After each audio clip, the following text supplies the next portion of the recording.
nous sommes toujours à la cérémonie de remise des victoires de la pierre-papier. Je suis maintenant avec le seul, l'unique, le vrai, Jérôme Grumler. Jérôme, bonjour. Bonjour Frédéric. Jérôme, vous êtes le directeur général délégué de Sofidy. On est ensemble puisque vous avez été primé dans la catégorie meilleur service aux investisseurs. Tout à fait. On a particulièrement de la gratitude pour tous les conseillers en gestion de patrimoine. Alors on est content pour vous. Nous aussi, nous sommes très contents. Puis c'est aussi tourné vers nos équipes. Comment vous expliquez ce succès ? Je crois que la première raison, c'est tout simplement que Sofidy et les SCPI, notamment que nous proposons, et tous les fonds immobiliers du meilleur général, sont des valeurs sûres depuis 35 ans. Et donc les conseillers en gestion de patrimoine se tournent vers des valeurs sûres en période de crise. C'est assez naturel. On parle aussi souvent, quand on évoque Sofidy, du reporting. C'est un domaine où vous semblez exceller. Oui, tout à fait. On est particulièrement reconnu, décerné régulièrement pour tout ça. Je crois que ce qui est important, c'est ça fait 35 ans qu'on existe et ça fait 35 ans qu'on essaye d'innover, d'apporter du service. Il y a eu encore beaucoup de services nouveaux cette année. On a mis en place de la souscription complètement digitale au bénéfice de nos conseillers en gestion de patrimoine. On a mis en place de la souscription programmée. On accompagne de plus en plus nos clients sur toutes les solutions de démembrement. Et puis tout récemment, il y a un service supplémentaire qui consiste à accompagner nos CGP partenaires et leurs clients dans toutes les solutions de financement pour l'acquisition de parts de nos SCPI. C'est tous ces services qui expliquent que vous ayez été primé comme la catégorie meilleur service aux investisseurs. Vous disiez une maison qui existe depuis 35 ans. Est-ce qu'on peut faire juste un petit focus sur 2020, revenir sur 2020 ? Ça s'est passé comment et puis le début 2021 ? Écoutez, 2020, c'est un mot un peu galvaudé, mais je crois qu'il s'est clairement passé sous le signe de la résilience pour nos fonds. Les grosses SCPI que nous gérons ont vu leur distribution à peine réduite par rapport aux années précédentes. Donc ça a été je dirais, positif et rassurant pour l'ensemble de nos épargnants. Je crois qu'on a pas mal d'atouts et d'ingrédients à mettre en avant pour expliquer cette résilience. D'abord, c'est une gestion qui est très disciplinée chez Sofidy. L'emplacement.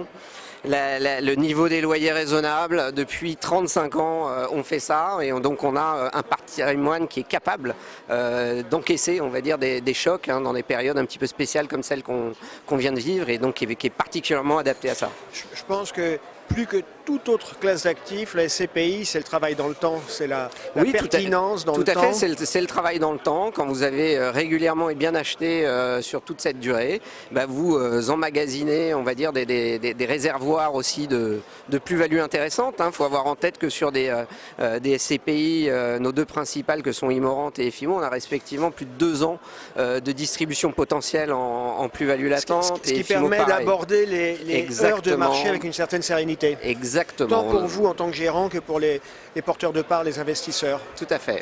Jérôme, je crois qu'il y a eu une actualité produit très forte en juin chez vous, chez Sofidy, avec un fonds, une SCPI Europe. Tout à fait, on a une dernière. dernière. Est-ce qu'on peut revenir sur ce petit dernier ? Tout à fait, donc c'est une SCPI qui investit exclusivement en Europe, hors France, de manière diversifiée. On va s'adresser à toutes les classes d'actifs, bureaux, commerce, hôtellerie, logistique, bien sûr, résidentiel également, on peut tout couvrir. Des spots géographiques privilégiés, souvent on parle beaucoup de l'Allemagne. Oui, on aime bien, c'est vrai, on aime bien l'Allemagne, la force du modèle allemand qui est quand même toujours là, les Pays-Bas qui vont un peu avec, mais aujourd'hui nos premiers investissements se tournent effectivement dans cette zone-là, mais on commence à regarder également des choses en Irlande. Et puis également en Europe du Sud. On pense qu'il peut se passer des rebonds très intéressants en Espagne principalement. Donc une vraie diversification géographique, oui, parce que souvent quand on parle Europe, parfois les gérants ont tendance à se focuser sur l'Allemagne. Non, c'est pas le cas, c'est une vraie diversification. Il faut savoir que Sofidy a rejoint depuis un petit peu plus de 2 ans maintenant le groupe Tikehau Capital, que le groupe Tikehau est présent à des bureaux effectivement partout en Europe. Et il y a une culture d'entreprise internationale. Au UK, à Madrid, à Milan, à Bruxelles, à Amsterdam, à Francfort maintenant. Et nous, on est convaincus que c'est important d'avoir des équipes locales qui nous aident à sourcer et que c'est comme ça qu'on trouve des bons dossiers d'investissement. Allez, Jérôme Grumler, une dernière question. Les perspectives, vous êtes comment ? Vous êtes confiant ? Vous êtes serein ? Écoutez, on est plutôt serein. C'est l'année qu'on vient de vivre tous était évidemment très, très spéciale, compliquée pour les équipes, mais on a là clairement le sentiment, avec la réouverture des commerces et d'une manière générale ce déconfinement, d'un retour à la normale. Et c'est le cas d'ailleurs pour notre collecte d'épargne. On retrouve là, au titre du mois de juin, des niveaux de collecte qui sont comparables à ceux qu'on connaissait pré-Covid. Sur le mois de juin seulement, c'est près d'une centaine de millions qui sont collectés sur l'ensemble des fonds de Sofidy. Jérôme, merci. Je le rappelle, vous avez été primé meilleur service aux investisseurs, enfin pas vous, votre maison, Sofidy, dans le cadre des 7e victoires de la pierre papier. Et nous étions à Beaubourg, sur une des plateformes de Beaubourg, au cœur de Paris. Merci d'avoir été avec nous. À très bientôt. Merci à vous.